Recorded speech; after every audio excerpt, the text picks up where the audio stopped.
Hello everyone, welcome back to your favourite channel magnet brains. मैं हूं आपकी biotechnology tutor doctor मुस्कान और आज मैं लेकर आई हूं आपके लिए chapter 6 basic principles and inheritance के एनसीईआरटी सॉल्यूशंस।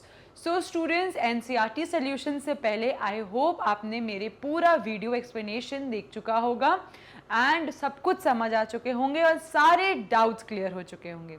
सो अब हम देखते हैं अपने NCERT solutions. So let's start. तो हमारा पहला क्वेश्चन है, हम लोगों को डिफरेंस बताना है between A genotype and phenotype, B dominant and recessive characters, C hybrid and pure individuals, D heterozygous and homozygous progeny, option E monohybrid and dihybrid cross, option F gene and alleles, and option G is incomplete dominance and codominance. So students, start करते हैं हम अपने option A के साथ जो है genotype and phenotype. So students, genotype क्या है? जीनोटाइप वो चीज़ है जो हमें जेनेटिक कॉन्स्टिट्यूएशन बताता है किसी भी ऑर्गेनिज्म का। वो ये बताता है कि हमारा जो ऑर्गेनिज्म है वो होमोजाइगस इंडिविजुअल है या हेट्रोजाइगस इंडिविजुअल है। उसके पास या तो एक कॉम्बिनेशन में ट्रेट्स अवेलेबल है या तो प्योर कह सकते हो डोमिनेटिंग ट्रेट्स या एक कॉम्बिनेशन में। सो देखते हैं हम, genotype is probability of all possible genetic combinations. कुछ भी किसी भी ऑर्गेनिज्म का जेनेटिक कॉन्स्टिट्यूएशन क्या है ये हमें जीनोटाइप बताता है। उसी की जगह फिनोटाइप हमें बताता है कैसा ऑर्गेनिज्म दिखता है, उस इंसान का अपीयरेंस कैसा है। तो दैट जो भी दिखता है हमें वो उसका फिनोटाइप होता है। तो phenotype is the probability of all morphological. Morphological मतलब क्या होता है? अपीयरेंस, कैसा वो ऑर्गेनिज्म दिखता है, वो लंबा है, वो मोटा है, वो गोरा है, वो काला है, तो उसका अपीयरेंस कैसा है, ये उसकी मॉर्फोलॉजी कैसी है, तो ये हमें फिनोटाइप बताता है। Now genotype is the progenies which are identified genetically, मतलब जीन से उसको आइडेंटिफाई करते हैं तभी तो उसका नाम जीनोटाइप है। अब this is the progeny which are identified by the physical appearance. Genotype will be identified by the genes and phenotype will be identified by the physical appearance. यहाँ पे मैं लिख देती हूँ by the physical appearance। कोई भी इंसान कैसा दिखता है वो उसका appearance, उसका phenotype बताता है। Now the ratio obtained by the genotype is called as genotypic ratio। जब भी हमने एग्जाम्पल देखा था मोनोहाइब्रिड क्रॉस में, तो वहां पे जीनोटिपिक रेशियो क्या था? जो भी उसका जीन्स का कॉन्स्टिट्यूएशन था, ठीक है, कैसा था वो? 1:2:1। फिनोटाइप क्या था? वो कैसा दिख रहा था? तो 3 टॉल थे, 1 रिसेसिव था। अब उसमें होमोजाइगस कितने थे, हेट्रोजाइगस कितने थे, वो हमें जीनोटाइप बताता है। लेकिन उसका कॉन्स्टिट्यूएशन या उसका अपीयरेंस कैसा था? 3 टॉल थे और 1 ड्वार्फ था, तो वो था उसका फिनोटिपिक रेशियो। तो रेशियो ऑब्टेन क्या है? जो भी फिनोटाइप और अपीयरेंस पे रेशियो हम आइडेंटिफाई करते हैं वो उसका फिनोटाइपिक रेशियो होता है। तो आई होप ये आपको क्लियर है कि जीनोटाइप एक इंसान का जीन बताता है कि उस इंसान का जेनेटिक मटेरियल, उसका जीन्स कैसे हैं, उसके होमोजाइगस जीन्स हैं या हेट्रोजाइगस जीन्स हैं। उस इंसान के जीन से हम उन्हें आइडेंटिफाई करते हैं, उस रेशियो को हम जीनोटाइपिक रेशियो कहते हैं। उसी की दूसरी जगह फिनोटाइप आता है। फिनोटाइप क्या है? कुछ भी इंसान का फिजिकल अपीयरेंस या मॉर्फोलॉजिकल अपीयरेंस बताता है कि वो चीज दिखती कैसे है, तो ये उसका फिनोटाइप रेशियो है। अब फिनोटाइप कैसा होगा? That is identified by the physical appearance कि वो कैसा दिख रहा है, उसकी मॉर्फोलॉजी कैसी है, एंड उस रेशियो को हम फिनोटाइपिक रेशियो कहते हैं। क्लियर? चलो let's move to our next option. Now option number B was difference between dominant and recessive। now dominant क्या होता है? कोई भी चीज अपने आप को हावी कर रही है, ठीक है, वो अपने आप को इतना हावी कर रही है कि दूसरी चीज उस पे बिल्कुल अपना कोई जोर नहीं है। तो कोई भी चीज जो डोमिनेट करती है दूसरी चीज को वो होती है डोमिनेटिंग कैरेक्टर। और जो बेचारा रिसेसिव सा, मासूम सा, जो अपने आप को एक्सप्रेस ही नहीं कर पाता, वो होता है रिसेसिव कैरेक्टर। तो डोमिनेंट क्या हुआ, कोई भी चीज जो हावी कर रही है अपने आप को और जो अपने आप को एक्सप्रेस करती है, ठीक है, नो मैटर वो रिसेसिव कितना स्ट्रांग हो, वो उसको अपने से ज्यादा कभी भी एक्सप्रेस नहीं करने देगी। तो that is a dominating character, ठीक है। Now the trait which appears in F1 generation is known as dominant trait. Dominant trait F1 generation में क्यों आता है, क्योंकि स्टूडेंट्स जब हमने एग्जाम्पल देखा था मोनोहाइब्रिड क्रॉस में, उसमें हमने प्योर प्रोजेनीज ली थी, प्योर ब्रीड्स लिया था।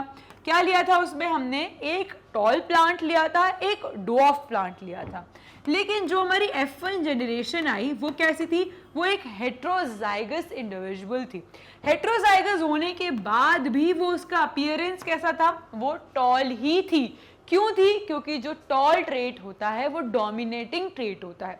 तो F1 जनरेशन में हमें हमेशा डोमिनेटिंग ट्रेट दिखता है, दैट इज हमारा टॉल, ठीक है। नाउ रिसेसिव ट्रेट क्या होगा, उसके दूसरे साइड जो बेचारा अपने आप को एक्सप्रेस ही नहीं कर पाता फर्स्ट जनरेशन में, तो वो हो गया हमारा रिसेसिव ट्रेट। लाइक इस एग्जांपल में dwarf is the recessive trait. वो क्या हमारी फर्स्ट जनरेशन में रिसेसिव ट्रेट आया, क्या कोई भी प्लांट डॉर्फ था, नहीं।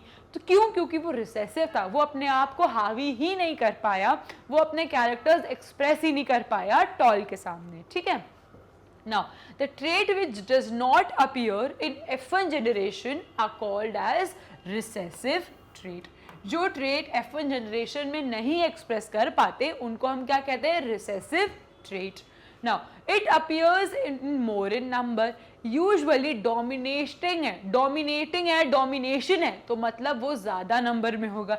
ये बेचारा रिसेसिव है, इक्का दुक्का F2 जनरेशन में कभी अपने आप को एक्सप्रेस कर पाता है, इसलिए they are less in number, ठीक है। Now dominant trait can express itself in the presence of recessive trait. Obviously तभी तो वो डोमिनेटिंग ट्रेट है, क्यों, क्योंकि वो अपने आप को रिसेसिव के सामने एक्सप्रेस कर पाता है, रिसेसिव नहीं कर पाता डोमिनेटिंग के सामने। इसलिए डोमिनेटिंग ट्रेट अपने आप को हमेशा एक्सप्रेस करता है रिसेसिव ट्रेट के सामने। Now recessive trait can not express itself in the presence of dominating trait. Recessive trait कभी अपने आप को एक्सप्रेस ही नहीं कर पाएगा इन the presence of dominating trait. Now, the presence of another similar allele is not required to produce its phenotype. इसका मतलब होता है कि कोई भी दूसरा एलील जरूरत नहीं रहता, अगर डोमिनेटिंग ट्रेट है तो वो अपने आप को एक्सप्रेस करेगा। The presence of another similar allele is required. F2 generation में हमें एक डॉर्फ एलील चाहिए टू एक्सप्रेस रिसेसिव ट्रेट। अगर हमारे पास एक हेट्रोजाइगस इंडिविजुअल है तो डेफिनेटली डोमिनेटिंग ट्रेट ही आएगा उस हेट्रोजाइगस इंडिविजुअल में। क्यों, क्योंकि हमारे पास डोमिनेटिंग ट्रेट है, तो हमें किसी और एलील की जरूरत नहीं है, हम खुद ही काफी है। ये डोमिनेटिंग ट्रेट अपने आप में ही सफिशिएंट है, उसको एक दूसरे ट्रेट की एलील की जरूरत नहीं है।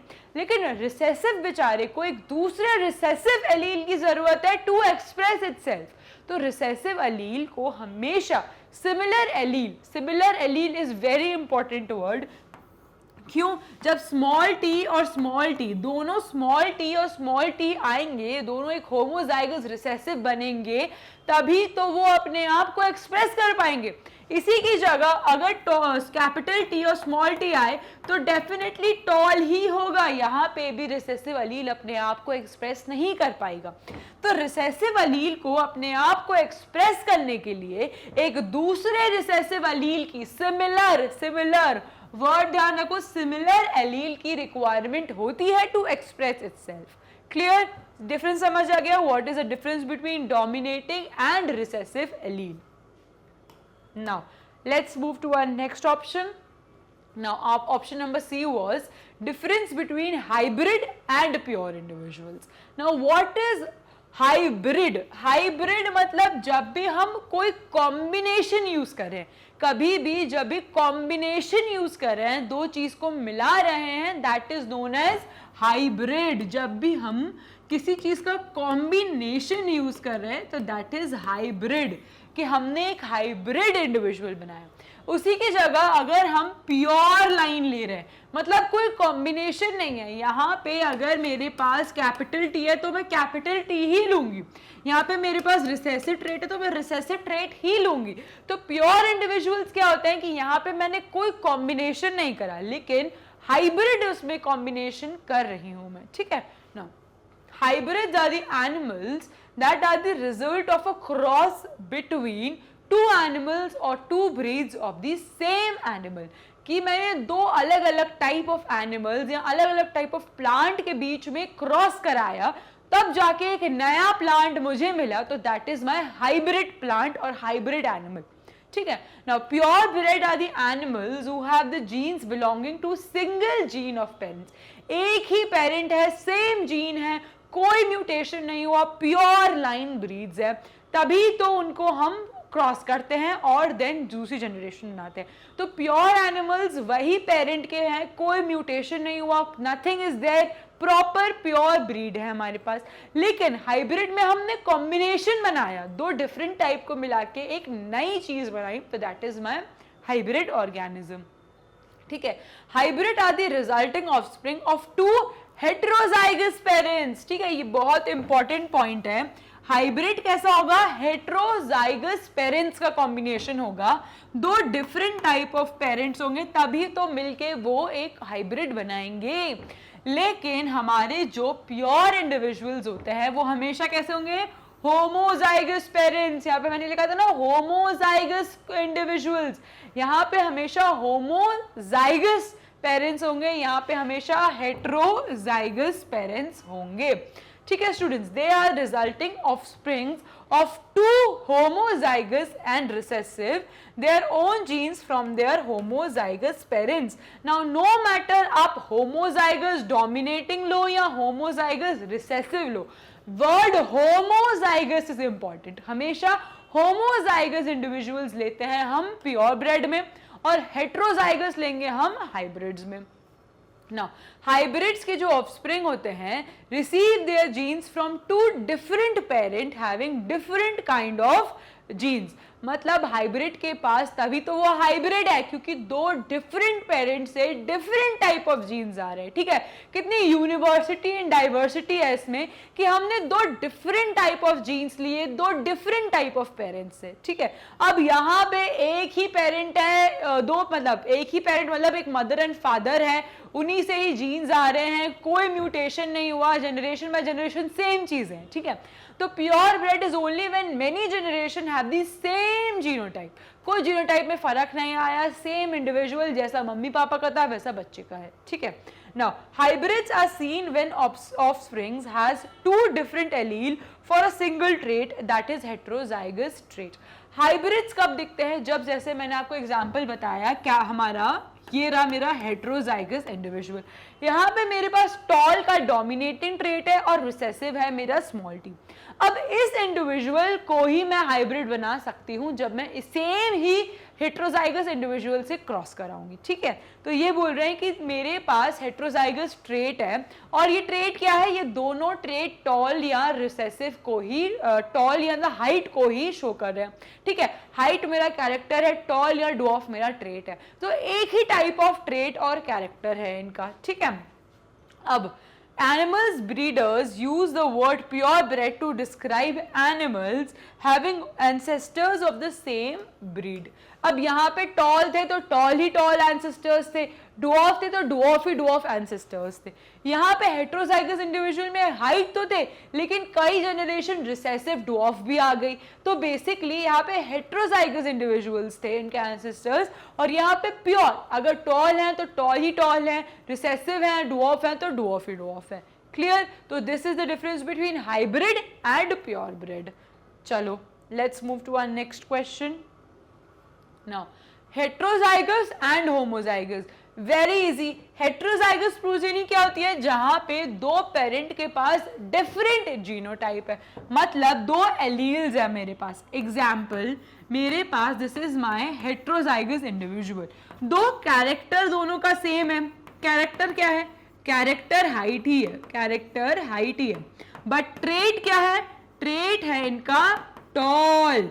क्यों? क्योंकि यहाँ पे ये जो स्मॉल टी है ये रिसेसिव है एंड जो कैपिटल टी है ये है डोमिनेट। तो जब भी कोई चीज डोमिनेट करेगी रिसेसिव को तो वहां पे डोमिनेटिंग ट्रेट ही आएगा। बट ये इंडिविजुअल कैसा है, ये हेट्रोजाइगस इंडिविजुअल है। होमोजाइगस कैसा होता है कि भले आप कैपिटल का दोनों का होमोजाइगस टॉल लो या होमोजाइगस डुऑफ लो, या होमोजाइगस टॉल लो या होमोजाइगस डुऑफ लो, यहाँ पे दोनों का जीनोटाइप कैसा है, सेम ही है, ठीक है। Now, heterozygous progeny is in which the progeny contains two different alleles, ठीक है। यहाँ पे एक पेरेंट के पास टॉल एलील्स थे, एक पेरेंट के पास डुऑफ एलील्स थे। तो हेट्रोजाइगस इंडिविजुअल क्या होता है, जहां पेरेंट के पास दो डिफरेंट एलील्स हैं एक इंडिविजुअल में, तो that is known as heterozygous individual. Now homozygous progeny क्या होती है, जहां पे in which progeny contains same allele, ठीक है, सेम एलील, या तो वो टॉल का ही एनकोड करेगी या तो वो डुऑफ का एनकोड करेगी, मतलब कुछ भी हो जाए, या तो यहाँ पे बच्चे टॉल होंगे या तो डुऑफ होंगे, सेम ही जीनोटाइप है दोनों प्रोजेनीज का, क्लियर। तो हेट्रोजाइगस में क्या होता है, डिफरेंट एलील्स होती हैं, होमोजाइगस में सेम ही एलील्स होती हैं, क्लियर।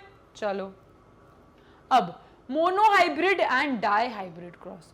मोनोहाइब्रिड में हम एक ही कैरेक्टर लेते हैं, क्या लेते हैं, एक ही कैरेक्टर, सिंगल कैरेक्टर। मोनोहाइब्रिड में हम हमेशा सिंगल कैरेक्टर लेते हैं, लेकिन डाई हाइब्रिड में क्या होता है स्टूडेंट्स, हम टू कैरेक्टर्स और मोर कैरेक्टर्स लेते हैं, टू कैरेक्टर्स लेते हैं हम किसमें, डाई हाइब्रिड में।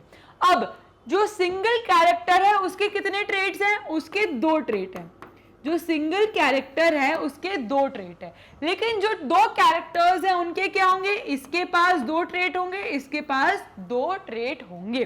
तो बेसिकली मोनोहाइब्रिड क्या होगा, जब हम हाइब्रिड कर रहे हैं एक ही कैरेक्टर में विथ टू डिफरेंट ट्रेट्स।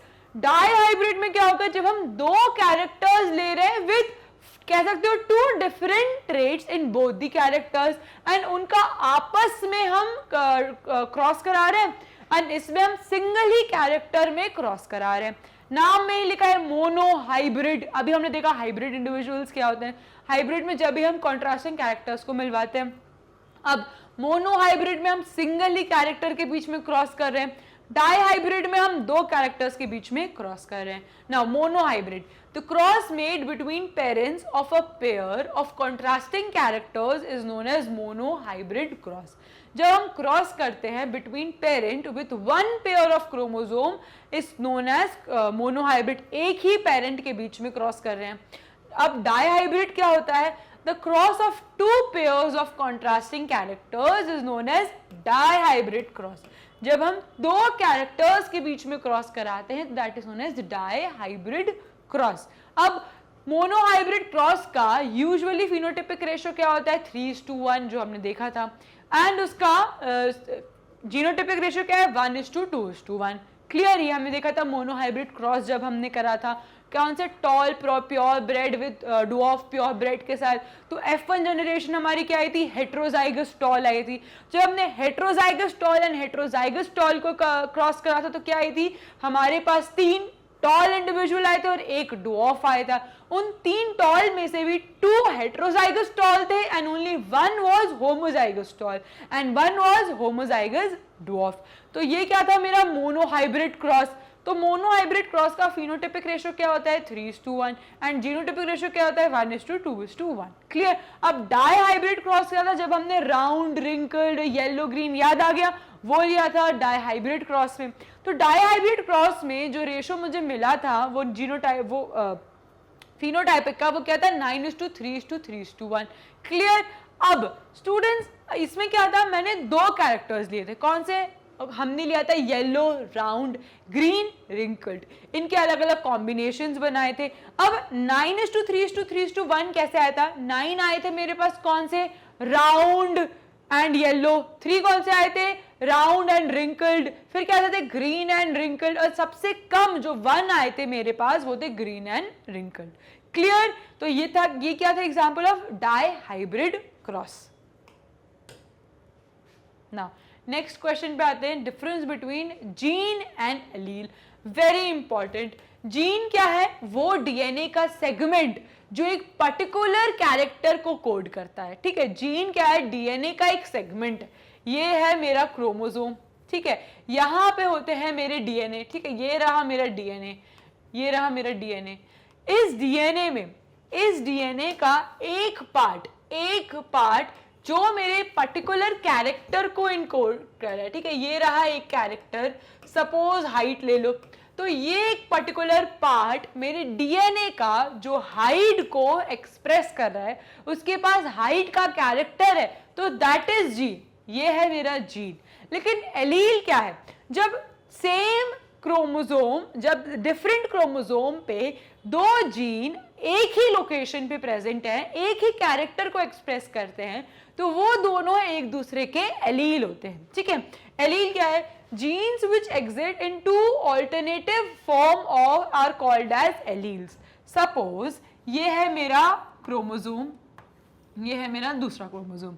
यहां पे मेरे same location of two different chromosome, ये अलग अलग क्रोमोसोम है बट सेम लोकेशन पे मेरे पास हाइट का कैरेक्टर है, ठीक है। सेम लोकेशन पे टू डिफरेंट क्रोमोसोम पे मेरे पास हाइट का कैरेक्टर है, तो that is known as allele. ये दोनों एलील हैं एक दूसरे के लिए, ठीक है। जीन क्या है? एक सेगमेंट है डीएनए का जो एक कैरेक्टर या एक हाइट को एक्सप्रेस कर रहा है। Clear? Now, genes are located on same chromosome and are known as linked genes. जो जीन्स एक ही क्रोमोसोम में रहते हैं, ये दोनों आपस में हैं, तो they both are linked genes. ये दोनों एक ही क्रोमोसोम पे पास में प्रेजेंट है, that is why they are known as linked genes. Now, alleles which are present in individual with two similar allele for a trait is homozygous allele. And allele which are present with different trait are known as heterozygous allele. अब ये दोनों तो allele हैं, अगर ये same ही trait को कर रहे हैं तो ये होमोजाइगस एलील है, अगर ये डिफरेंट ट्रेट को कर रहे हैं तो ये हेटेरोजाइगस एलील है। Clear? Now all genes are located on a single chromosome are called as linked group. देखो, एक सिंगल क्रोमोसोम पे जीन्स प्रेजेंट है। एलील क्या होता है? लोकेशन है डिफरेंट कैरेक्टर्स या सेम कैरेक्टर्स को बट टू डिफरेंट क्रोमोसोम पे प्रेजेंट है। क्लियर? कोई भी कैरेक्टर के डिफरेंट क्रोमोसोम पे, यहाँ पे सेम क्रोमोसोम पे प्रेजेंट है तो वो जीन है, अगर वो डिफरेंट क्रोमोसोम पे प्रेजेंट है तो वो एलील है एक दूसरे के लिए। क्लियर? डिफरेंस समझ आ गया? What is the difference between gene and allele? Clear? चलो, now answer number G, incomplete dominance and codominance. अब स्टूडेंट्स, इनकम्प्लीट डोमिनेंस मतलब होता है कि डोमिनेटिंग ट्रेट अपने आप को डोमिनेट नहीं कर पाया, ठीक है, ना ही रिसेसिव अपने आप को डोमिनेट कर पाया। दोनों में से कुछ भी डोमिनेटिंग नहीं है, दोनों ने एक्सप्रेस कर दिया, ठीक है। तो this condition in which express itself partially, आधा डोमिनेटिंग ने कर दिया, आधा रिसेसिव ने कर दिया, इसमें कोई भी एक जना कंप्लीटली डोमिनेट नहीं कर पाया, तो that is known as incomplete dominance. अब कोडोमिनेंस क्या होता है? कोडोमिनेंस होता है थोड़ा तुमने दिया, थोड़ा मैंने दिया और मिला के हमने एक अलग ही इंडिविजुअल का जन्म लिया, ठीक है। तो मतलब कुछ उससे आया, कुछ उससे आया, तो दैट इज कोडोमिनेंस। दोनों ने साथ ही साथ मिलके एक नई चीज बनाई। अब the condition in which alleles express itself partially is known as incomplete dominance and the condition in which alleles of both the parents are equally expressed, ठीक है, इक्वली एक्सप्रेस्ड। कोडोमिनेंस में दोनों इक्वली एक्सप्रेस करते हैं अपने आप को, is known as codominance. And incomplete dominance में पार्शियल कह सकते हो एक्सप्रेशन होता है, कि जरूरी नहीं है कि डोमिनेटिंग ट्रेट ही कंप्लीटली डोमिनेट करे, रिसेसिव करे, दोनों थोड़ा थोड़ा अपने आप को करते हैं। बट कोडोमिनेंस में दोनों प्रॉपर इक्वली आपस में अपने आप को कह सकते हो ट्रेट्स को एक्सप्रेस करते हैं। Now incomplete dominance is observed in the color of bearing flowers. जब हमने देखा था कि जो हमारे फ्लावर्स आए थे, कौन से देखा थे? इनकम्प्लीट में पिंक फ्लावर्स आ गए थे, तो दैट वाज इनकम्प्लीट डोमिनेंस। हमने रेड एंड व्हाइट को क्रॉस करा था लेकिन पिंक फ्लावर्स आ गए थे, ठीक है। अब कोडोमिनेंस का एग्जांपल हमारे एनसीईआरटी में काऊ का गिवन है। जब हमने रेड कोट की काऊ को व्हाइट कोट की काऊ से करा था, तो इंस्टेड हमारे पास कोई मिक्सचर आए, हमारे पास रेड एंड व्हाइट मिक्स्ड काओ आ गई, तो दैट उसको हमने रोन नाम दिया था। तो रोन कोट जो था काओ का, that was example of codominance, कि दोनों ने आपस में थोड़ा थोड़ा ट्रेट एक दूसरे को दिया, दोनों ने इक्वल अमाउंट में, मतलब जितने अमाउंट में रेड था उतने अमाउंट में ही वाइट था, तभी उसको हमने कहा रोन, और वो था मेरा कोडोमिनेंस। इनकम्प्लीट डोमिनेंस में पिंक आ गया, एक नया ही चीज आ गई, जरूरी नहीं है रेड ने ज्यादा दिया या व्हाइट ने ज्यादा दिया, थोड़ा थोड़ा अमाउंट दोनों ने दिया। क्लियर? तो that was example of incomplete dominance. Now question number 2, mention the genotypic and phenotypic ratio of progeny when there is a cross between। सबसे पहले देखते हैं, they are asking कि F1 progeny with pure dominant parent के साथ F1 progeny। तो जहां तक मुझे मेरी मोनोहाइब्रिड क्रॉस याद है, वहां पे मैंने क्या लिया था, वहां पे मैंने प्योर ब्रेड के 2 इंडिविजुअल्स लिए थे। जब मैंने उनको आपस में क्रॉस करा था तो मुझे कुछ इस प्रकार का F1 जनरेशन मिला था। ठीक है, तो मेरी F1 प्रोजेनी कुछ इस प्रकार की थी, हेटेरोजाइगस टॉल थी। यहाँ पे मैं लिख देती हूँ हेटेरोजाइगस टॉल थी। ठीक है, जब मैंने अपनी हेटेरोजाइगस टॉल को प्योर डोमिनेंट पेरेंट कह रहे हैं, प्योर डोमिनेंट पेरेंट कौन सा है मेरा, ये, तो यहां लिख देती हूं प्योर डोमिनेंट पेरेंट क्या है मेरा, ये। अब ये कह रहे हैं जब तुमने हेटेरोजाइगस को प्योर डोमिनेंट पेरेंट से करा तो क्या मिलेगा, देख लेते हैं। तो दे आर आस्किंग कि हेटेरोजाइगस F1 प्रोजेनी को प्योर डोमिनेंट ट्रेट से करोगे, तो यहाँ पे मैं अपना पुनेट स्क्वायर बना लेती हूँ। ठीक है, अब जो दिख रहा है वो फिल कर देते हैं। ठीक है, यहाँ पे क्या दिख रहा है बच्चों, यहाँ पे मुझे दिख रहा है capital T capital T capital T capital T capital T small T capital T small T. तो बेसिकली मेरे पास जो आया वो कैसा आया, मेरे पास 2 होमोजाइगस टॉल आए, मेरे पास 2 होमोजाइगस टॉल आए, और कैसे आए, 2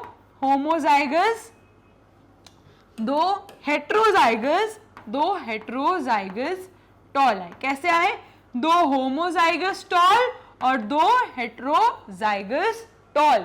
2 इनका फिनोटाइपिक रेशियो क्या होगा, सारे ही टॉल प्लांट्स होंगे, क्या होंगे, सारे ही टॉल प्लांट्स होंगे। और इनका जीनोटाइप कैसा होगा, 2 होमोजाइगस टॉल आए और 2 हेटेरोजाइगस टॉल आए। क्लियर? नाउ स्टूडेंट्स, अब वो पूछ रहे हैं F1 progeny with pure recessive parent. तो यहाँ पे मैं लिख देती हूँ जो मैंने सबसे पहले क्रॉस करा था प्योर रिसेसिव पेरेंट का, ये आई थी मेरी F1 प्रोजेनी। अब वो पूछ रहे हैं कि आपको क्रॉस करना है F1 विथ प्योर रिसेसिव। तो देख लेते हैं, यहाँ पे कुछ इस तरीके से आएगा मेरा प्योर रिसेसिव लाइन। यहाँ पे आप फिल कर लो जो दिख रहा है। ठीक है, now this is capital T small T capital T small T small T small T small T small T. तो क्या क्या आया यहाँ पे मेरे पास 2 टॉल हेटेरोजाइगस आए। क्या आए, 2 टॉल हेटेरोजाइगस आए, और कैसे आए, 2 ड्वार्फ होमोजाइगस आए। कैसे आए, 2 ड्वार्फ होमोजाइगस। क्लियर? यहाँ पे क्या आया, 2 टॉल हेटेरोजाइगस, 2 ड्वार्फ होमोजाइगस। यहाँ पे 2 टॉल आएंगे, 2 रिसेसिव या 2 ड्वार्फ आएंगे। क्लियर? या ये क्या था मेरा, ये था मेरे पास प्योर होमोजाइगस रिसेसिव। क्या था, प्योर होमोजाइगस रिसेसिव। क्लियर? ये था प्योर होमोजाइगस रिसेसिव। इसको ब्रीड कराना था F1 प्रोजेनी के साथ। क्लियर? नाउ थर्ड अपन से पूछा है F1 progeny with F1 progeny. ठीक है, F1 progeny with F1 progeny क्या होगा मेरे पास, जो मेरे पास नॉर्मल या जो कह सकते हो मोनोहाइब्रिड क्रॉस था। F1 प्रोजेनी जब मैंने हेटेरोजाइगस टॉल, ये कैसे थे, हेटेरोजाइगस टॉल। यहाँ पे मैं लिख देती हूँ हेटेरोजाइगस टॉल। यहाँ पे they are asking heterozygous tall with heterozygous tall. तो यहाँ पे मैं पुनेट स्क्वायर बना देती हूँ, heterozygous tall with heterozygous tall. तो जो दिख रहा है उसको भर दो, जल्दी से आ जाओ। यहाँ पे मैं बना देती हूँ, कुछ इस तरीके का आएगा मेरे पास। तो स्टूडेंट्स यहाँ पे क्या आता है मेरे पास, एक होमोजाइगस टॉल, क्या आता है, एक होमोजाइगस टॉल, ठीक है, दो हेट्रोजाइगस टॉल, दो हेट्रोजाइगस टॉल, और एक क्या आएगा, एक आएगा होमोजाइगस ड्वार्फ। क्या आएगा, एक होमोजाइगस ड्वार्फ। क्लियर। यहां पे क्या आया, यहां पे मेरा जीनोटाइपिक रेशियो क्या है, जीनोटाइपिक रेशियो क्या है, यहां पे मेरे पास जीनोटाइपिक रेशियो है 1:2:1। फिनोटाइपिक क्या है, यहां पे फिनोटाइपिक रेशियो है 3:1, 3 टॉल एंड 1 ड्वार्फ। और अगर जीनोटाइपिक देखूं तो 1 homozygous tall, 2 heterozygous toll and 1 homozygous dwarf. Clear. अगर ये आपको खुद से क्रॉस करना है तो अभी पेन एंड पेपर लीजिए, सॉल्व करिए, एंड बहुत आसान है, बहुत आसान है इसको समझना। क्लियर, ले लिया इसका स्क्रीनशॉट, आगे बढ़े।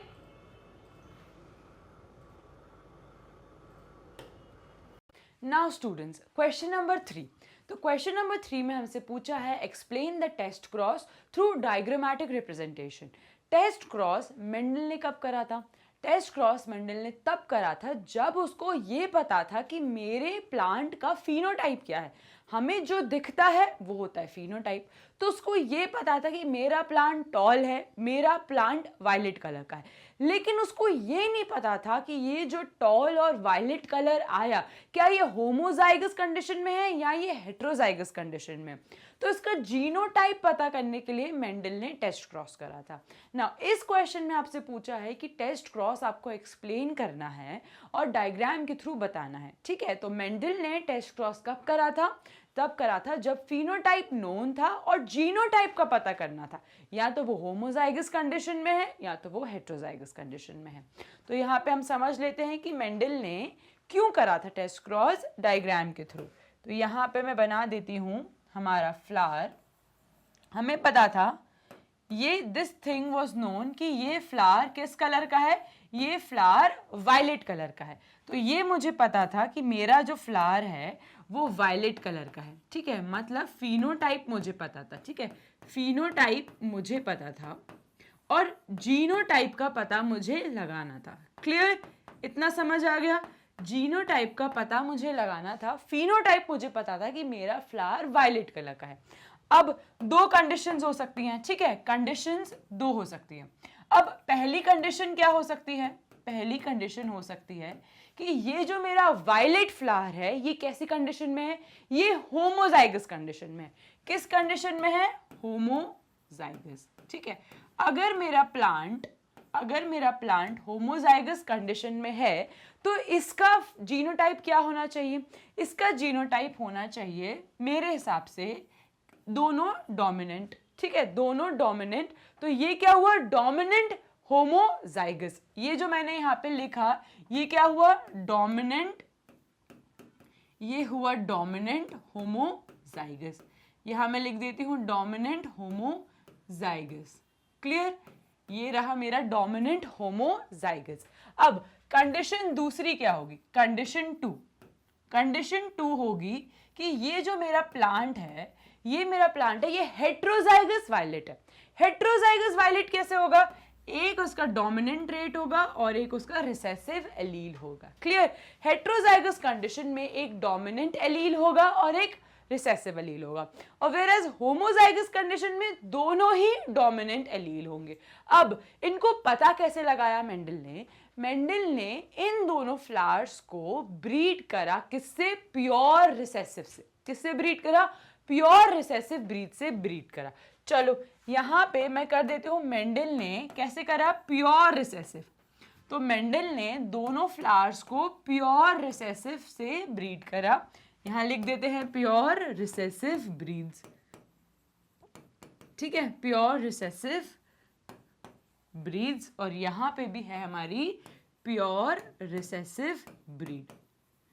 क्लियर, इतना समझ आ गया कि मेंडल ने सबसे पहले देखा कि प्लांट का फिनोटाइप क्या था, दैट वाज नोन कि वो वायलेट था, बट जीनोटाइप पता करने के लिए मेंडल ने दोनों कंडीशंस को प्योर रिसेसिव ब्रीड से ब्रीड करा।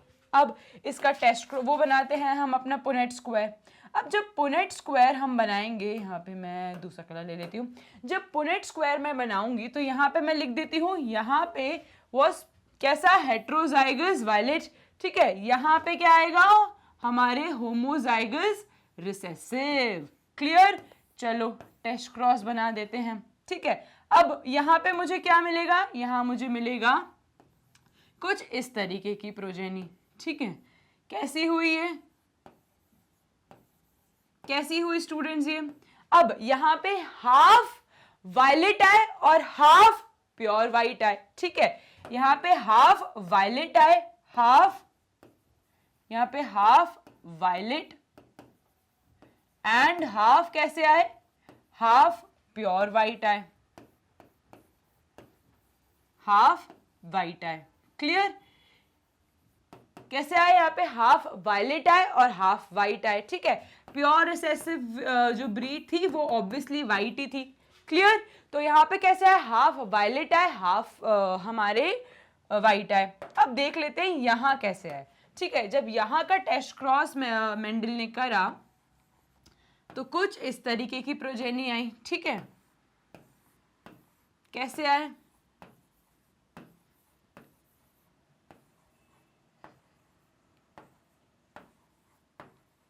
कैसे आए, जल्दी बताओ। यहां पे सारे ही वायलेट फ्लावर्स आए, कैसे आए, सारे ही वायलेट फ्लावर्स आए, यहां लिख देती हूं ऑल वायलेट। यहां पे कैसे आए, ऑल वायलेट फ्लावर्स। यहां पे क्या है माय डियर स्टूडेंट्स, यहां पे दो वायलेट आए और दो वाइट आए, ठीक है। यहाँ पे दो वायलेट आए, यहाँ पे दो वायलेट आए और दो वाइट आए, एंड यहाँ पे क्या हुए, यहाँ पे सारे ही वायलेट फ्लावर्स आए। कैसे आए, सारे ही वायलेट फ्लावर्स आए। तो जब हमारी जनरेशन F2 जनरेशन में ऑल वायलेट फ्लावर्स आए, मतलब हमारा प्लांट कैसा है, होमोजाइगस कंडीशन में है। कैसा है हमारा प्लांट, होमोजाइगस कंडीशन। एंड जब हाफ वायलेट और हाफ वाइट आए तो हमारा प्लांट किस कंडीशन में, हमारा प्लांट यहां लिख देती हूं हेट्रोजाइगस कंडीशन में है। किस कंडीशन में हुआ, हेट्रोजाइगस कंडीशन। इससे ये क्लियर हो गया कि जो प्लांट मैंने लिया था उसका जीनोटाइप क्या है। अगर उसका ऑल वायलेट हाफ वाइट आए तो उसका जीनोटाइप कैसा है, उसका जीनोटाइप हेट्रोजाइगस है। एंड अगर सारे ही वायलेट आए तो प्लांट का जीनोटाइप क्या है, उसका जीनोटाइप है होमोजाइगस। इसका जल्दी से स्क्रीनशॉट ले लीजिए। ये है हमारा टेस्ट क्रॉस, यहां लिख देती हूं मैं, this is test cross. Clear, ये है टेस्ट क्रॉस, समझ आ गया। चलो let's move to our next question, आ जाओ। अब इतना क्लियर हो गया। Now question number 4, explain following using monohybrid cross. अब हमें सारे ही, ये जो तीन है सारे ही प्रूफ करने हैं, क्या यूज करके, मोनोहाइब्रिड क्रॉस। मोनोहाइब्रिड क्रॉस क्या था, जो मेंडल ने सबसे पहले डिस्कवर करा था, एंड वो क्या था, टू रिवाइज मैं यहां पे लिखती हूं, क्या लिया था उसने, pure breed homozygous tall and pure breed homozygous recessive. Clear, pure breed homozygous recessive. अब जब मेंडल ने इनको आपस में क्रॉस करा, अब ये क्या थे, ये थे डिप्लॉयड कंडीशन में। क्या थे स्टूडेंट्स, ये डिप्लॉयड कंडीशन में थे।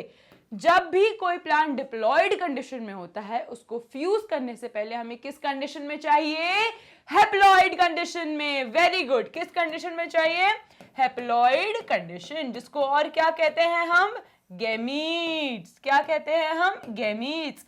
अब इन दोनों के गैमीट्स क्या होंगे, एक होगा डोमिनेंट और एक होगा रिसेसिव गैमीट। अब ये क्या हुई मेरी F1 जनरेशन, क्या हुई ये मेरी F1 generation, and F1 generation के गैमीट्स क्या हुए, एक मेरा डोमिनेंट एलील एंड एक मेरा रिसेसिव एलील। जब मैंने इनका आपस में क्रॉस कराया, जब मैंने F1 जनरेशन को आपस में क्रॉस कराया तो मुझे क्या मिलता है? तो मुझे मिलता है एक होमोजाइगस टॉल, दो हेट्रोजाइगस टॉल एंड एक रेसेसिव हमारा एलील। ठीक है, इतना याद आ गया। तो ये क्या था? मेरा मोनोहाइब्रिड क्रॉस। नाउ अब आपसे क्वेश्चन में पूछा है कि एक्सप्लेन करना है आपको law of dominance, law of segregation and law of independent assortment using monohybrid cross. यहाँ पे सिर्फ मोनोहाइब्रिड क्रॉस की मदद से आपको लॉ ऑफ डोमिनेंस प्रूफ करना है, लॉ ऑफ सेग्रीगेशन प्रूफ करना है and law of independent assortment proof करना है। सो स्टूडेंट्स, सबसे पहले हम आते हैं अपने पहले वाले ऑप्शन पे जो है लॉ ऑफ डोमिनेंस। अब डोमिनेंस का मतलब मैंने आपको क्या समझाया था कि हमेशा हमेशा अगर ये मेरा सपोज पेरेंटल क्रोमोसोम है, यहाँ पे एक क्रोमोसोम कहाँ से आया? एक क्रोमोसोम मुझे मेरी मदर से आया और एक क्रोमोसोम मुझे मेरे फादर से आया। ठीक है, अब मेरे दोनों मदर एंड फादर के क्रोमोसोम पे सेम लोकेशन पे अगर एक जीन प्रेजेंट है, different chromosome, same location but different chromosome पे एक जीन प्रेजेंट है, तो उसको हम क्या कहते हैं? उसको हम एलील कहते हैं। अब यहाँ पे एलील है जो कौन से ट्रेट के, जो कौन से कैरेक्टर के लिए है? वो है हाइट कैरेक्टर के लिए। ठीक है, यहाँ का एलील कोड करता है हाइट को। क्लियर? अब इन दोनों एलील में दोनों के पास क्या है? दोनों के पास डोमिनेटिंग कैरेक्टर है, दोनों के पास डोमिनेटिंग एलील है। ठीक है, अब मेरी मदर से भी मुझे टॉल आया, मेरे फादर से भी मुझे टॉल आया। ठीक है, ये हुई मेरी नॉर्मल कंडीशन। अब जो ऑफस्प्रिंग मुझे कह सकते हो, जो बच्चा बॉर्न होगा वो कैसा होगा? वो होगा दोनों प्योर होमोजाइगस टॉल। कैसा होगा वो? Homozygous tall. ठीक है, ये हो गया मेरा होमोजाइगस टॉल। इतना क्लियर है कि नॉर्मल कंडीशन में मदर से एक एलील, फादर से दूसरा एलील। अब दोनों एलील किसका कोड करते हैं? इस कंडीशन में दोनों एलील कोड कर रहे हैं हाइट के लिए। जब मेरा कोई ऑफस्प्रिंग बॉर्न होगा तो क्या होगा उसमें? उसमें होगा कि जो फादर से भी टॉल आएगा, मदर से भी टॉल आएगा, एंड जो बॉर्न होगा बेबी वो कैसा होगा? वो प्योर होमोजाइगस टॉल एलील वाला बच्चा पैदा होगा। इतना क्लियर है? अब दूसरी कंडीशन में क्या होता है? दूसरी कंडीशन में चलो मदर का एलील तो टॉल वाला आया, ठीक है, मदर का एलील तो टॉल वाला आया, लेकिन फादर के प्रोटीन में थोड़ा डिसफंक्शन हो गया। क्या हो गया? फादर के एलील में थोड़ा डिसफंक्शन हो गया। या तो मेरा प्रोटीन क्या हुआ? प्रोटीन कम प्रोड्यूस हुआ, या प्रोटीन बिल्कुल भी प्रोड्यूस नहीं हुआ, या कोई म्यूटेशन हो गया, क्लियर?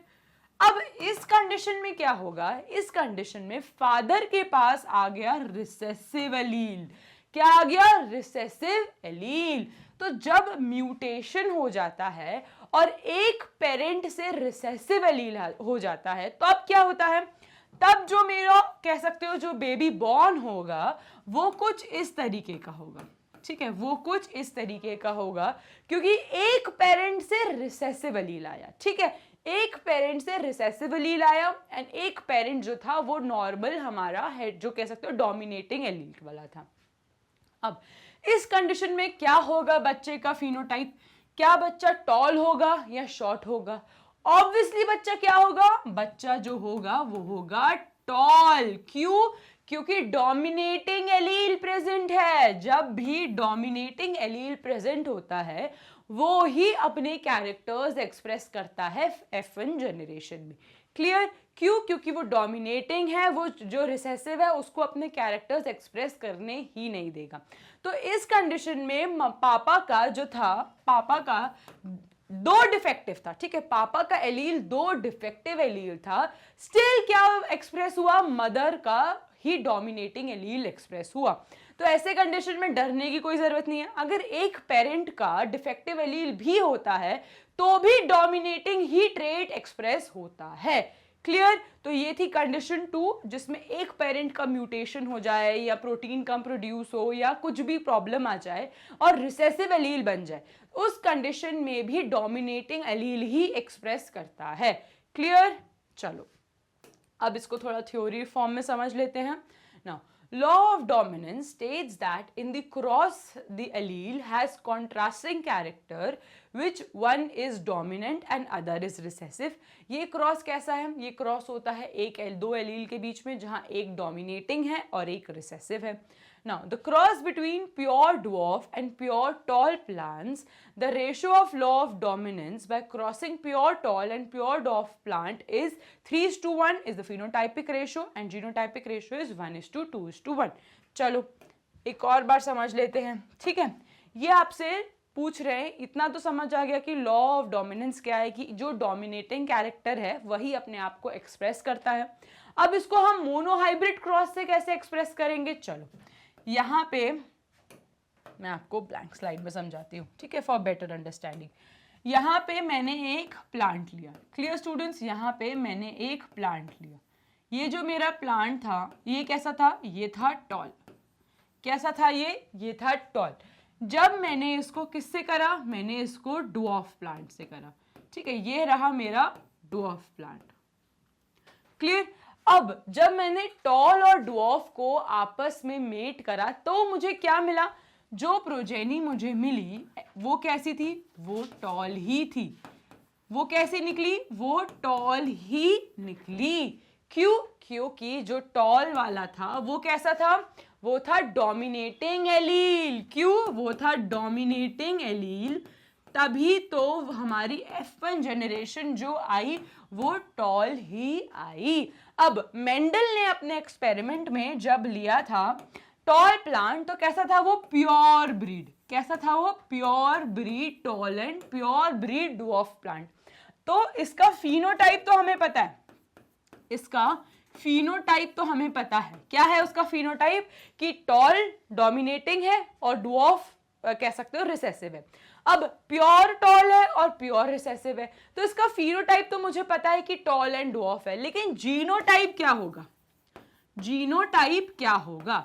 जीनोटाइप होगा जो प्योर टॉल है उसका ऑब्वियसली दोनों हमारे डोमिनेटिंग एलील है, ठीक है? हमारे प्योर टॉल के पास दोनों डोमिनेटिंग एलील है एंड सिमिलरली हमारे प्योर ड्वार्फ के पास दोनों ही रिसेसिव एलील होंगे, ठीक है? तो फर्स्ट जनरेशन जब पेरेंट, ये जनरेशन क्या है? ये पेरेंट जनरेशन है। जब पेरेंट जनरेशन को हमने क्रॉस कराया जो pure tall and pure dwarf है, तो जो फर्स्ट जनरेशन आई, first F1 generation, and F stands for filial generation, जो मेरी फाइलियल जनरेशन आई वो कैसी होगी? वो टॉल ही होगी। बट इस कंडीशन में हमारे पास जो टॉल आया वो कैसा है स्टूडेंट्स? वो है टॉल हेट्रोजाइगस। कैसा आएगा? Tall heterozygous. यहां पे मेरे पास आया टॉल हेट्रोजाइगस प्लांट। अब ये तो मुझे मिल गई F1 जनरेशन। यहाँ पे जो कैपिटल T जो मेरा डोमिनेटिंग एलील है वो ही अपने कैरेक्टर्स शो करेगा एंड वही एक्सप्रेस करेगा F1 जनरेशन में, क्योंकि वो डोमिनेटिंग एलील है। तो ये प्रूफ करता है कौन सा हमारी लॉ? Law of dominance. अब चलो इसका स्क्रीनशॉट ले लो। चलो अब आगे बढ़ते हैं। अब जब हमने F1 जनरेशन को आपस में मेट करा, क्या करा हमने F1 जनरेशन को आपस में मेट करा, ठीक है? ये क्या है? ये है मेरी F1 जनरेशन। जब मैंने इनको आपस में मेट करा तो चलो यहाँ पे मैं टेस्ट क्रॉस बना देती हूँ।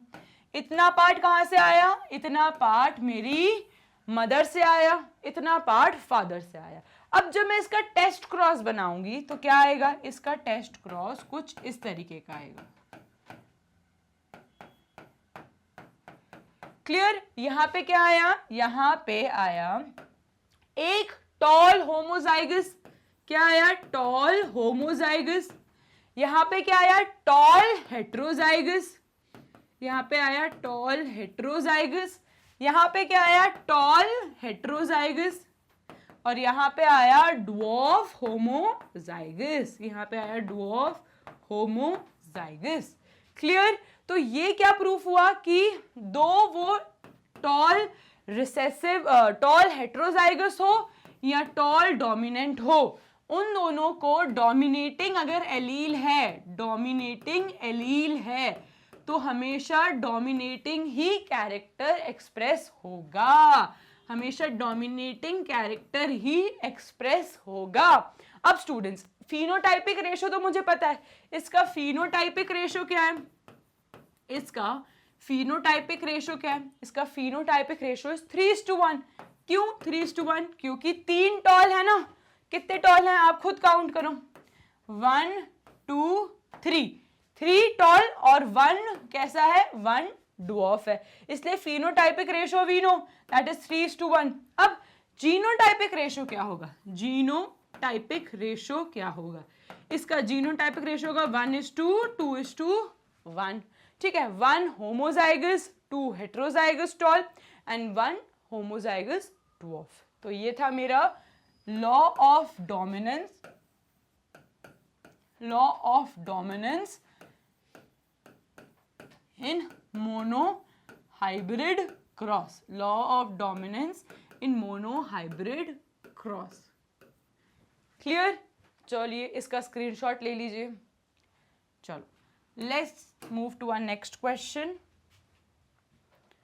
Not next question, next option. Next option was law of segregation using monohybrid cross. ठीक है, now law of segregation क्या बोलता है student? According to this law of segregation, the allele traits segregate themselves in the process of inheritance. इसका क्या मतलब हुआ कि एलील्स अपने आप को सेग्रीगेट कर देते हैं इन द प्रोसेस ऑफ इनहेरिटेंस।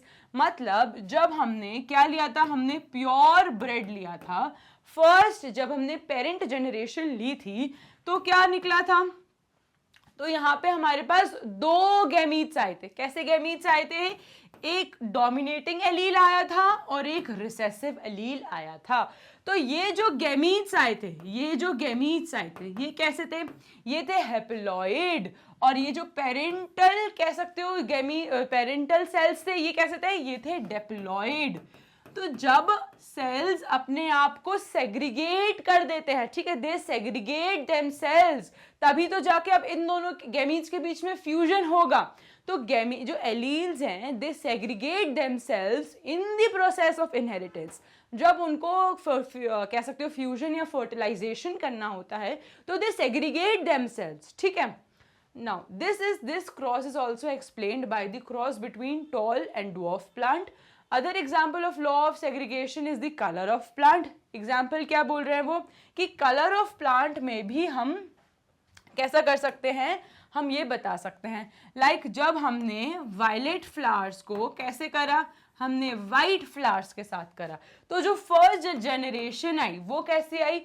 वो जो आई वो वायलेट ही आई। कैसी आई? वो वायलेट ही आई। अब यहाँ पे जो गैमीट्स मुझे मिले वो कैसे थे? एक थे वायलेट के डोमिनेंट, ठीक है, और दूसरे थे रिसेसिव वाइट के जो थे रिसेसिव। अब इन दोनों ने आपस में अपने आप को सेग्रीगेट करा, ठीक है, सेग्रीगेट करा, उसके बाद फ्यूजन हुआ। तो एलील्स अपने आप को सेग्रीगेट करते हैं ताकि फर्दर फर्टिलाइजेशन हो पाए। तो ये जो सेग्रीगेशन उनका हो रहा है इन द प्रोसेस ऑफ कह सकते हो इनहेरिटेंस, ये लॉ स्टेट करता है हमारा law of segregation. Clear? Now the cross between red and white flowers, अभी जस्ट आई एक्सप्लेन्ड, ठीक है। बाय क्रॉसिंग रेड फ्लावर्स मैंने आपको वायलेट करके समझाया, इसको आप रेड से भी समझ सकते हो, ठीक है।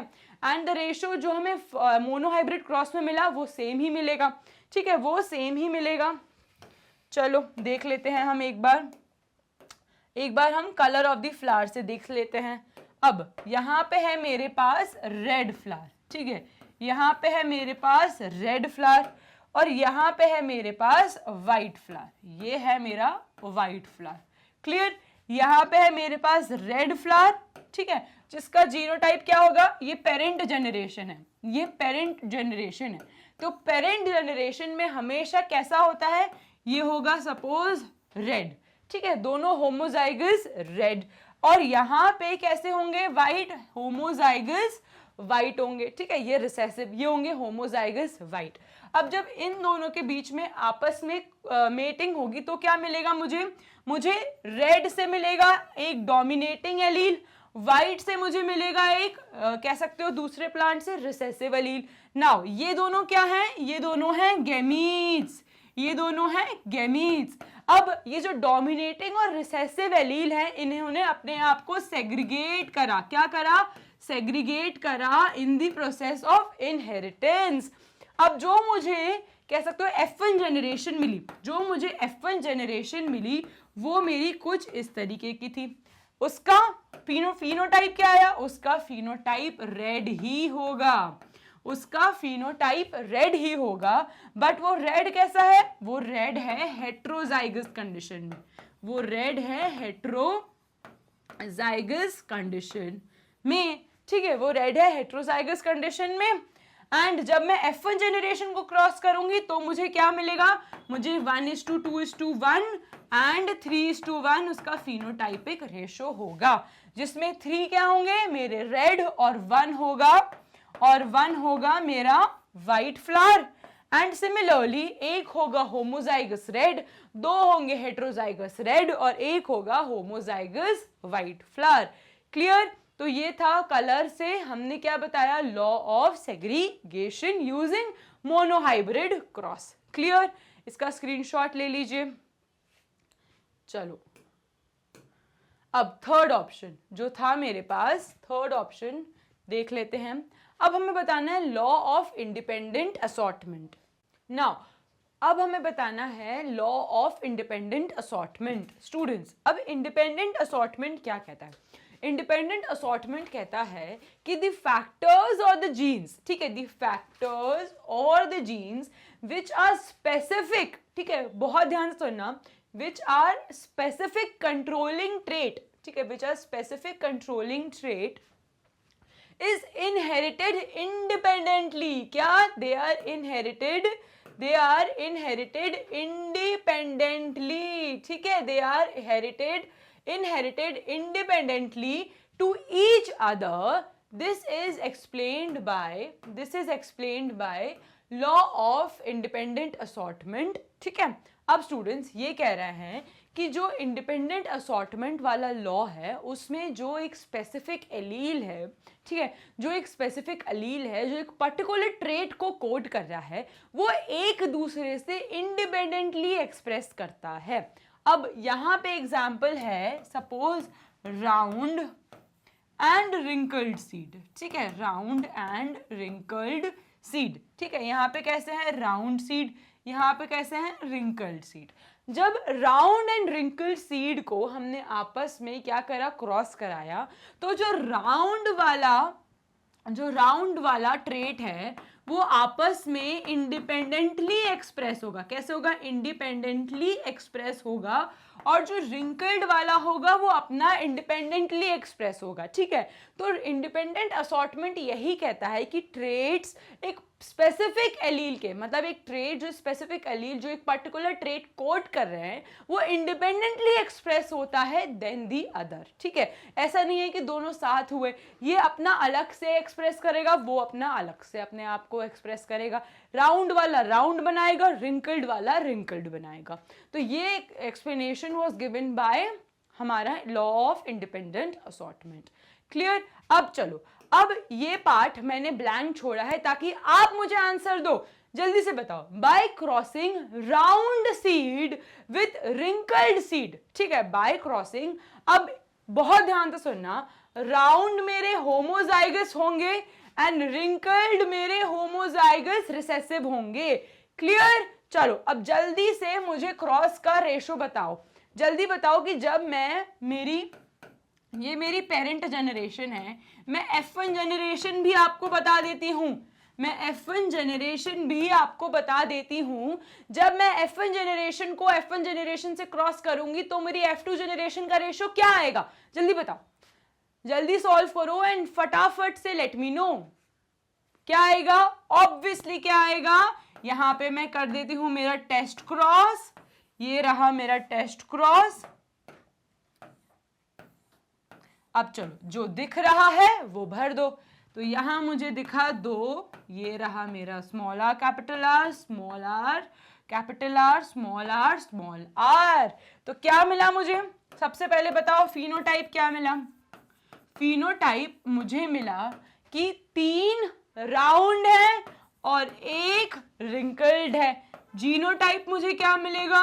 जीनोटाइप मुझे मिलेगा 1 होमोजाइगस राउंड, 2 हेट्रोजाइगस राउंड और 1 रिंकल्ड, 1 होमोजाइगस रिंकल्ड। क्लियर? तो ये क्या था? ये हमें बताया इंडिपेंडेंट असॉर्टमेंट ने कि राउंड वाला अपना पर्टिकुलर एलील जो था वो पर्टिकुलर ट्रेट को कोड करेगा, independent of recessive one that was wrinkled, और रिंकल्ड भी अपने आप को एक्सप्रेस करेगा independent of the round one. Clear? तो जब भी कोई 2 एलील्स होते हैं वो अपने आप को इंडिपेंडेंटली एक्सप्रेस करते हैं independent of each other. Clear? चलो, let's move to our next question.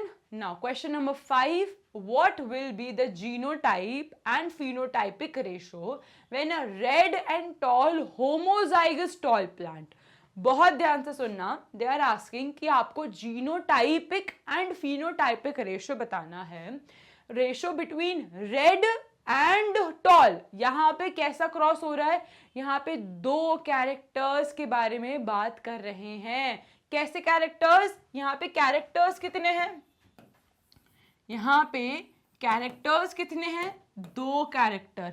ठीक है, तो ये क्रॉस कैसा होगा? ये होगा मेरा डाई हाइब्रिड क्रॉस, क्योंकि यहाँ पे हम क्या बात कर रहे हैं? यहाँ पे एक तो हम कलर की बात कर रहे हैं और यहाँ पे एक तो हम हाइट की बात कर रहे हैं। ठीक है, 2 कैरेक्टर्स आ गए, यहाँ पे हम कलर की बात भी कर रहे हैं और यहाँ पे हम हाइट की बात भी कर रहे हैं। ठीक है, तो ये था डाई हाइब्रिड क्रॉस। अब कौन सा कलर? तो दे आर आस्किंग कि एक रेड कलर का फ्लावर है और एक वो ही टॉल भी है। ठीक है, तो रेड और टॉल एक प्लांट है जो किस कंडीशन में है? जो है होमोजाइगस कंडीशन में, जो है होमोजाइगस कंडीशन में। अब इसका जीनोटाइप कौन बताएगा? आप बताओगे, जल्दी बताओ। अब 2 कैरेक्टर्स हैं और वो होमोजाइगस कंडीशन में, तो उसका जीनोटाइप क्या होगा? बहुत आसान है। एक बार अगर आपने ये समझ लिया ना कि होमोजाइगस और हेटेरोजाइगस के जीनोटाइप कैसा होता है, ये सब कुछ एकदम चुटकियों में सॉल्व होगा। ठीक है, चलो 2 कैरेक्टर्स हैं, एक कैरेक्टर कलर है, एक कैरेक्टर हाइट है। चलो, और दोनों कैसा है? एक कलर रेड है और टॉल है और दोनों ही होमोजाइगस कंडीशन में है। तो इसका जीनोटाइप क्या होगा? इसका जीनोटाइप होगा कुछ इस तरीके का, होगा कि नहीं होगा?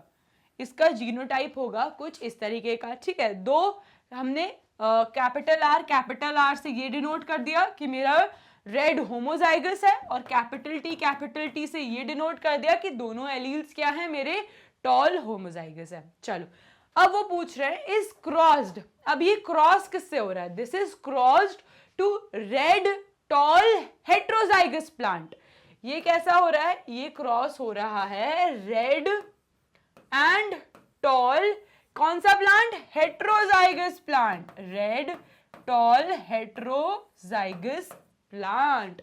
अब आप मुझे बताओ कि रेड और टॉल हेट्रोजाइगस प्लांट है तो इसका जीनोटाइप क्या होगा? इसका जीनोटाइप कुछ इस तरीके से होगा, होगा कि नहीं होगा? आप बताओ मैम, सही है कि गलत है? होगा कि नहीं होगा? बिल्कुल होगा। इसका जीनोटाइप कुछ इस तरीके का होगा। एक होगा मेरा डोमिनेटिंग एलील, एक होगा मेरा रिसेसिव एलील, एक होगा मेरा डोमिनेटिंग एलील फॉर टॉल, एक होगा recessive allele for tall. Clear?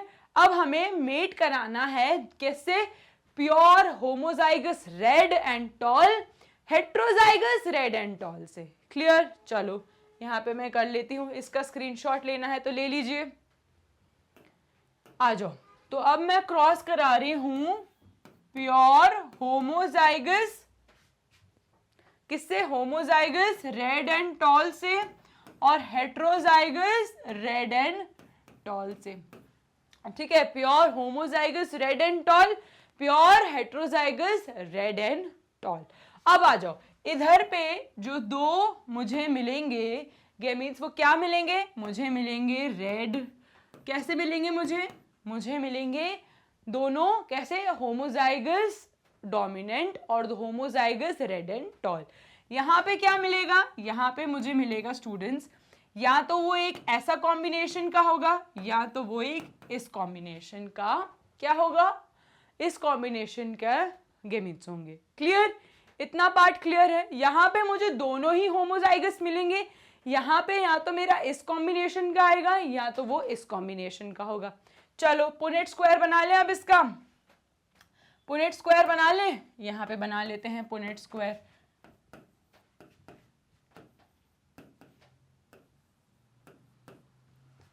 I hope इतना समझ आ गया होगा आप लोगों को। ये पार्ट बेस्ट लगता है ना, सॉल्व करते जाओ, ठीक है, भरते जाओ, मैच द फॉलोइंग करते जाओ। अब जो दिख रहा है वो भर दो, जो दिख रहा है वो भर दो। चलो भर दें, आ जाओ भर देते हैं। आई एम अज्यूमिंग कि आप भी मेरे साथ साथ फिल कर रहे हैं ना। चलो यहाँ पे मुझे कुछ ये मिला, यहाँ पे कुछ ये मिला,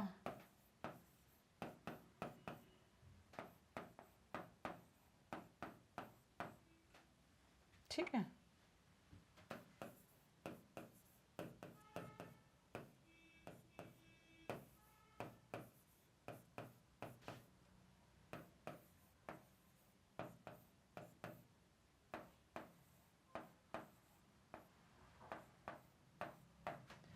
समझ आ रहा है ना, मैं बस फिल कर रही हूं जो जो मुझे दिख रहा है, ठीक है। चलो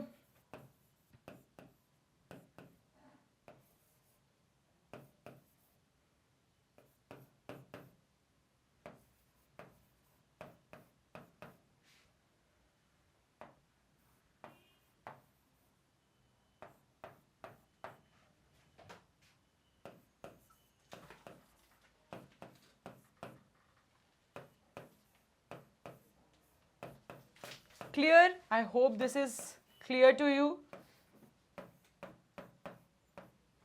चलो ये रहा last one and we are done, ठीक है, ये रहा last one and we are done. ये बना दिया मैंने पुनेट स्क्वायर किसका, मेरे tall red homozygous and tall red heterozygous plant का। चलो अब इसका फिनोटाइप देख लेते हैं सबसे पहले कि मुझे क्या क्या मिला। यहाँ पे मुझे कैसे मिला, यहाँ पे मुझे मिला होमोजाइगस रेड टॉल, क्या मिला, होमोजाइगस रेड टॉल। यहाँ पे भी क्या मिला, होमोजाइगस रेड टॉल। यहाँ पे क्या मिला, हेट्रोजाइगस रेड टॉल। यहाँ पे क्या मिला, हेट्रोजाइगस रेड टॉल, ठीक है। यहाँ पे कैसे था, homozygous red tall, homozygous red tall, heterozygous red tall. अब यहाँ पे मिलेगा हेट्रोजाइगस रेड टॉल, ठीक है, heterozygous red tall, heterozygous red tall, heterozygous red tall, hetero red tall, ठीक है। अब यहाँ पे भी heterozygous red tall, hetero, this is also hetero and this is also hetero. अब जब मैं इसको हेट्रोजाइगस को भी देखूंगी कि मेरा प्लांट किस कंडीशन में है, ठीक है, या तो वो वाइट है या तो वो ड्वार्फ है, ठीक है। तो जब मैंने इन सबको देखा और इन सबको सेग्रीगेट किया तो जो रेशो मुझे मिलेगा, जो रेशो मुझे मिलेगा वो कैसा मिलेगा स्टूडेंट, 9:3:3:1। कैसा मिलेगा मुझे, 9:3:3:1। I hope this is clear to you. यहाँ पे आपसे बस पूछा था क्या कि आपको क्रॉस करना है between red tall homozygous and red tall heterozygous plant के बीच में। तो ये रहा आपका क्रॉस। चलो let's move to our next question. Now question number 6, when one male and one female drosophila heterozygous for two pair of allele capital A small a capital B small b were mated, the offspring's phenotypic ratio was 2:1:1:2.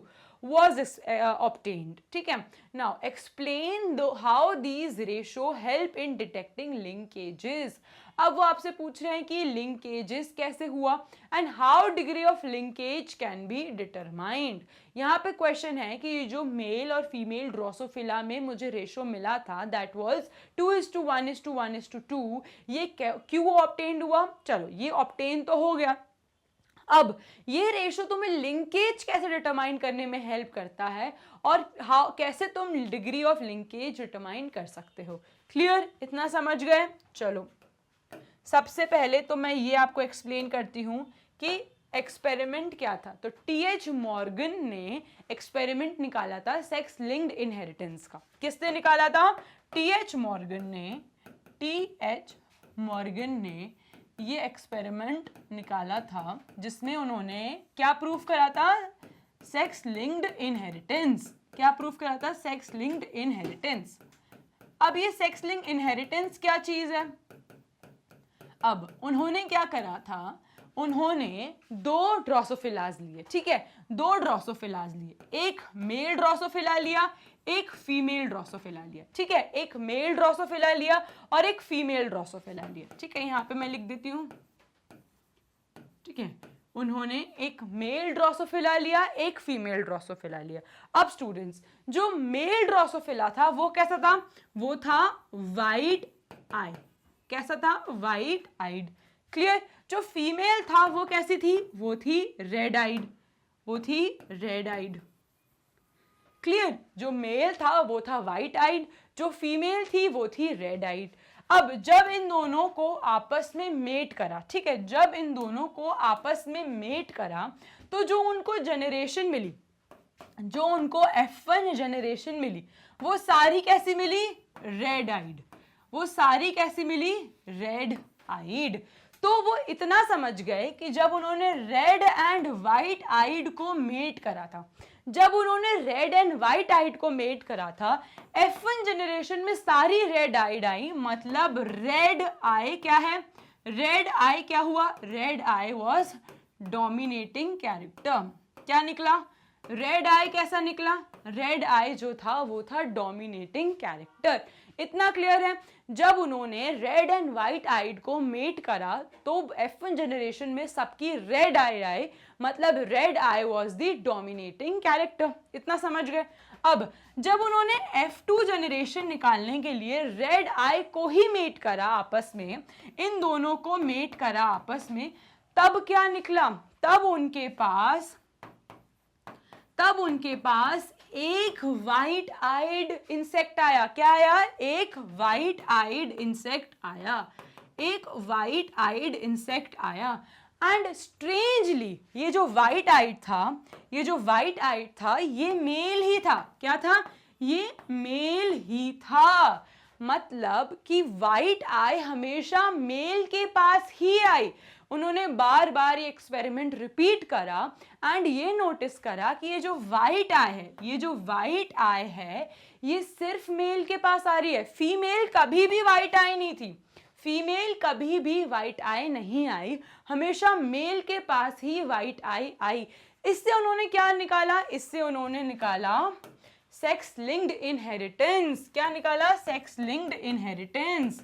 इसका क्या मतलब हुआ कि ये जो आई colour का gene है, ये जो आई कलर का जीन था, ये कहाँ था? ये हमेशा एक्स क्रोमोसोम पे प्रेजेंट है। कौन से क्रोमोसोम पे प्रेजेंट है? एक्स क्रोमोसोम पे प्रेजेंट है। तो ये जीन हमेशा क्या हुआ? हमेशा मेल के पास ही वाइट आई आया। हमेशा मेल के पास ही वाइट आई आया। क्लियर? हमेशा मेल ही वाइट आई रहे, क्योंकि ये ऑटोसोमल इनहेरिटेंस भी कहते हैं और सेक्स लिंक्ड इनहेरिटेंस भी कहते हैं, बिकॉज ये एक्स क्रोमोसोम पे प्रेजेंट है हमारे आई कलर का जीन। ठीक है, तो ये दिया था टीएच मॉर्गन ने। अब नाउ दे आर आस्किंग कि इससे आप लिंकेज कैसे निकाल सकते हो? तो स्टूडेंट्स, लिंकेज कैसे निकाला हमने? इससे लिंकेज क्या था? लिंकेज वॉज ये रहा मेरा एक कह सकते हो क्रोमोसोम, यहाँ से आया, क्या आया? एक पेयर आया मुझे मेरी मदर से, यहाँ से आया मदर से, ये वाला आया फादर से। इतना क्लियर है? ये आया मदर से, ये आया फादर से। अब जब दो जीन्स एक दूसरे के बहुत पास में प्रेजेंट होते हैं, ठीक है, when two genes are closely placed to each other, sorry, ठीक है, when two genes, यहां पे मैं लिख देती हूं when two genes are closely placed to each other, ठीक है, closely placed to each other, ठीक है, यहां पे दो genes closely place to each other हैं, तो ये क्या शो करेंगे? They will show the phenomena of linkage. क्या शो करेंगे? लिंकेज। इन दोनों को आपस में क्या कहते हैं? इन दोनों को आपस में कहते हैं लिंक्ड जीन्स। क्या कहते हैं? Linked genes. और जो कैरेक्टर्स ये जीन्स एक्सप्रेस करेंगे वो कैरेक्टर्स क्या होंगे? उन कैरेक्टर्स को कहते हैं लिंक्ड कैरेक्टर्स। क्या कहते हैं? Linked characters. जब दो gene are very closely placed to each other, they are known as linked genes. The characters they express are known as linked characters. इतना समझ आ गया? अब स्टूडेंट्स, जब भी लिंकेज होता है तब कुछ फर्क नहीं पड़ता, जब होगा मेरा क्या? फ्यूजन होगा एंड फर्टिलाइजेशन होगा। क्यों कुछ फर्क नहीं पड़ेगा? क्योंकि ये कैरेक्टर्स इतनी क्लोजली प्लेस्ड हैं एक दूसरे से कि कोई रिकॉम्बिनेशन नहीं होगा। नो रिकॉम्बिनेशन, ठीक है, कोई भी रिकॉम्बिनेशन नहीं होगा। और जो पेरेंट का ट्रेट है वही ऑफस्प्रिंग या वही बच्चे में आएगा। मतलब क्या होगा? Parental trait, inheritance of parental trait, ठीक है, inheritance of parental trait only, ठीक है, इनहेरिटेंस ऑफ पेरेंटल ट्रेट। इसको बहुत अच्छे से अंडरलाइन करो अपने नोट्स में कि इनहेरिटेंस ऑफ पेरेंटल ट्रेट। क्यों? क्योंकि ये दोनों आपस में इतने क्लोजली पैक्ड हैं, इतने क्लोजली प्लेस्ड हैं कि उनके बीच में कुछ रिकॉम्बिनेशन नहीं हो रहा। जब कोई रिकॉम्बिनेशन नहीं होगा तो they will retain their parental trait, ठीक है, क्योंकि वो इतने पास प्लेस्ड हैं, इसलिए उनका पेरेंटल ट्रेट ही आएगा। क्लियर? तो ये था लिंकेज का फिनोमेना। अब दूसरी साइड पे क्रॉसिंग ओवर क्या होता है? ठीक है, लिंकेज समझ गए कि ये दो जीन्स हैं, they are closely placed to each other, that is why they are known as linked genes. और ये कैरेक्टर्स जो एक्सप्रेस करेंगे दे आर लिंक्ड कैरेक्टर्स।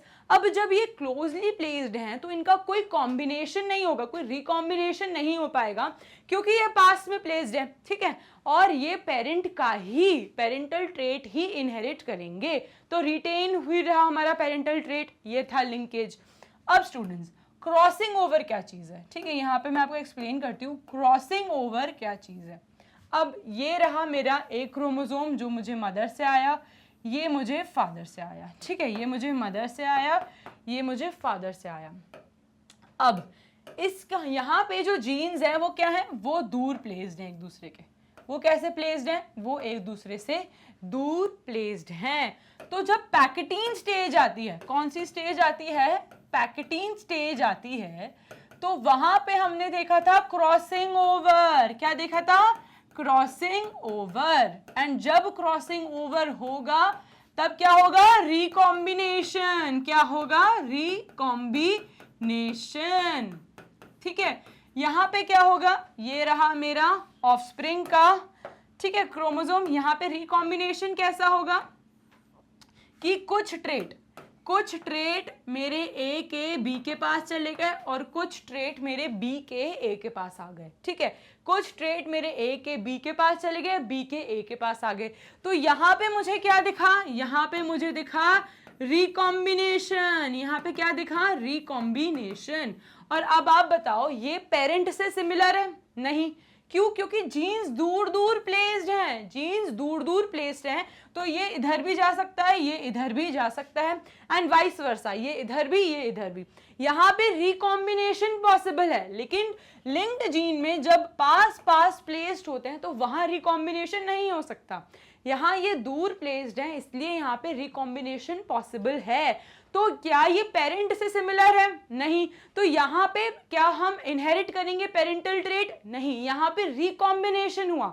यहाँ पे पेरेंट के ट्रेट के साथ वेरिएशन आया, तो इस फिनोमिना को हम क्या कहते हैं, क्रॉसिंग ओवर, जहां रिकॉम्बिनेशन हो रहा है, ठीक है। एंड एक चीज हमेशा याद रखो कि linkage is opposite to crossing over, ठीक है, linkage is opposite to crossing over.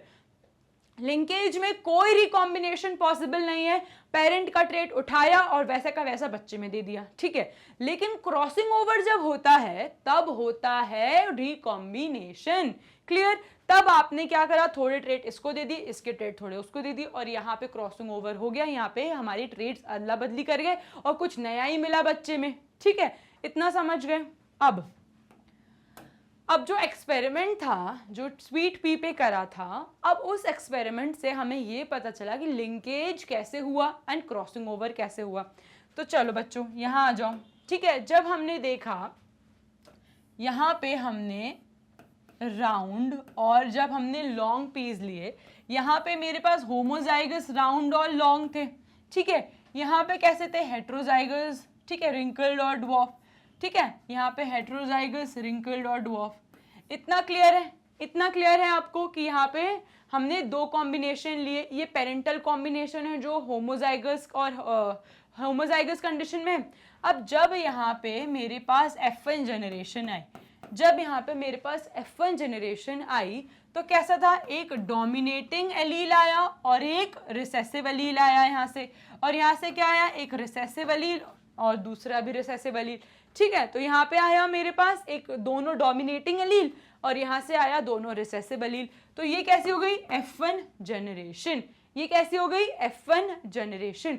अब स्टूडेंट्स इसकी जब F2 जनरेशन हुई, जब इसकी F2 जनरेशन हुई तो कॉम्बिनेशन क्या पॉसिबल है, या तो एक कैपिटल R होगा या तो एक रिसेसिव होगा, ठीक है। तो ये वाला जो था, तो यहाँ पे जो मेरे पास आया ये वाला जो कॉम्बिनेशन आया, ये कैसा है, ये पेरेंट से सिमिलर है, ये कैसा है, ये पेरेंट से सिमिलर है। इस पेरेंट से क्या आया था, डोमिनेटिंग एलील्स, इस पेरेंट से क्या आए थे, रिसेसिव एलील्स। तो ये वाला कॉम्बिनेशन क्या आया, इन्होंने पेरेंटल ट्रेट इनहेरिट करा, ठीक है, पेरेंटल ट्रेट रिटेन करा है या इनहेरिट करा है, ठीक है। यहाँ पे पेरेंटल ट्रेट आया, तो ये वाला कॉम्बिनेशन मेरा लिंकेज की वजह से आया, ठीक है। ये वाला कॉम्बिनेशन मेरा लिंकेज की वजह से आया, क्यों, क्योंकि मेरे पास पेरेंट का, दोनों पेरेंट का ट्रेट है, ठीक है। अब दूसरे कॉम्बिनेशन क्या हो सकते हैं, दो कॉम्बिनेशंस और पॉसिबल हैं। क्या हो सकता है, या तो मेरा, ठीक है, या मेरा एक रिसेसिव डोमिनेट के साथ करेगा और दूसरा डोमिनेट रिसेसिव के साथ करेगा। तो ये जो कॉम्बिनेशन पॉसिबल हो पाया है जहां पे पेरेंट के साथ सिमिलर नहीं है, क्या ये पेरेंट के साथ सिमिलर ट्रेट है, नहीं। क्या ये वाला पेरेंट के साथ सिमिलर ट्रेट है, नहीं। तो जब पेरेंट के साथ सिमिलर ट्रेट नहीं आता उसको हम क्या कहते हैं, वो पॉसिबल क्यों हो पाया, क्योंकि क्रॉसिंग ओवर हुआ। तो यहां वाला पॉसिबल क्यों हुआ, क्योंकि क्रॉसिंग ओवर हुआ है। यहां वाला पॉसिबल क्यों है, क्योंकि क्रॉसिंग ओवर हुआ है, क्लियर। जब पेरेंट के साथ हमारी जनरेशन सिमिलर होती है तो that is because of linkage, because linkage क्या है, we inherit parental trait, clear. जब कॉम्बिनेशन हुआ है, यहां वाला पेरेंट के साथ सिमिलर नहीं है, तो ये पॉसिबल क्यों है, क्योंकि यहां रिकॉम्बिनेशन हुआ है, एंड रिकॉम्बिनेशन क्यों है, क्रॉसिंग ओवर की मदद से, क्लियर। तो this is possible because of crossing over. ये था concept of linkage and crossing over, and कैसे लिंकेज हुआ, डिग्री ऑफ लिंकेज भी क्लियर है आपको। तो स्टूडेंट्स इसी के साथ खत्म होता है हमारे NCERT solutions chapter 6 basic principles of inheritance के। आई होप आपको सारे कंसेप्ट्स क्लियर हो, और मेरे पास आपके लिए एक बहुत अच्छी न्यूज़ है, मैग्नेट ब्रेन्स अब लाए हैं अपने खुद की वेबसाइट। आपको बस जाना है एंड क्लिक करना है www.magnetbrains.com, एंड जैसे ही आप हमारी वेबसाइट पे जाएंगे आपको बस क्लिक करना है हमारी बायोटेक के वीडियोस पे and go to watch now. And जैसे ही आप वॉच नाउ पे क्लिक करेंगे स्टूडेंट्स, एक ऐसा पेज ओपन अप होगा, आपके पास सारा मटेरियल अवेलेबल है कि कौन से सब्जेक्ट्स के वीडियोस अभी तक आ चुके हैं, कौन से चैप्टर्स के अभी आने वाले हैं। आपको बस इस प्ले बटन को दबाना है एंड आप पूरी वीडियो घर बैठे फ्री में देख सकते हो।